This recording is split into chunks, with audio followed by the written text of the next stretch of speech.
Hey guys, my name is Freedom. Today I'm going to show you how to create any pillows in Blender 4.2. Alright, so start from now. I'm going to show you all this step by step.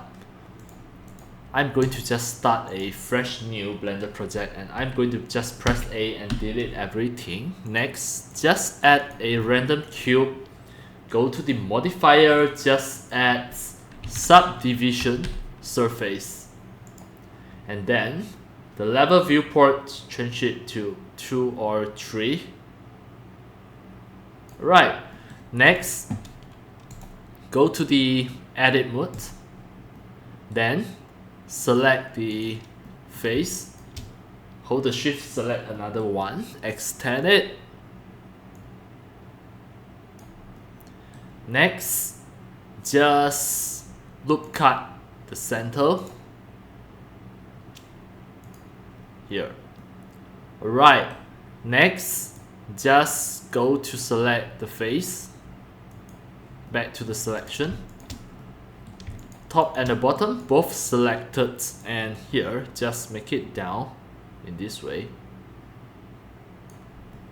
Right, next, click here so that you can select the edges. Just 1, hold the shift, 2, 3, 4. The four edges here, then just press Shift E in this way. Right, now it already become a pillow shape. Next, just select these two surfaces, then just drag it. Now it already become a pillow shape. Back to the object mode. Now you can see this is a pillow.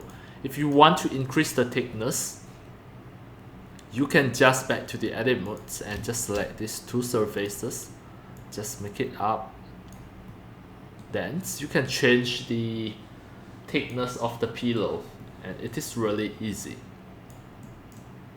Right, now I back to the object mode. This is exactly a pillow 3D model. So the subdivisions, you can just apply it. Just apply, then it already become a 3D model in this way. Right. So that's all for today about my tutorials on how to create a pillow in Blender 4.2. The easiest way to create a pillow 3D model. And that's all for today. Thank you for watching. If you love my videos, tutorials and sharings, if you feel all these tutorials and sharings are very helpful to your 3D modeling, 3D animations, and 3D game developing, you can subscribe to my YouTube channel and also turn on the mini bell and select all, so that when next time I publish a new videos, tutorials or sharings, you receive a notification immediately. See you in my next video. Enjoy! Happy 3D modeling, 3D animations and 3D game developing. See you!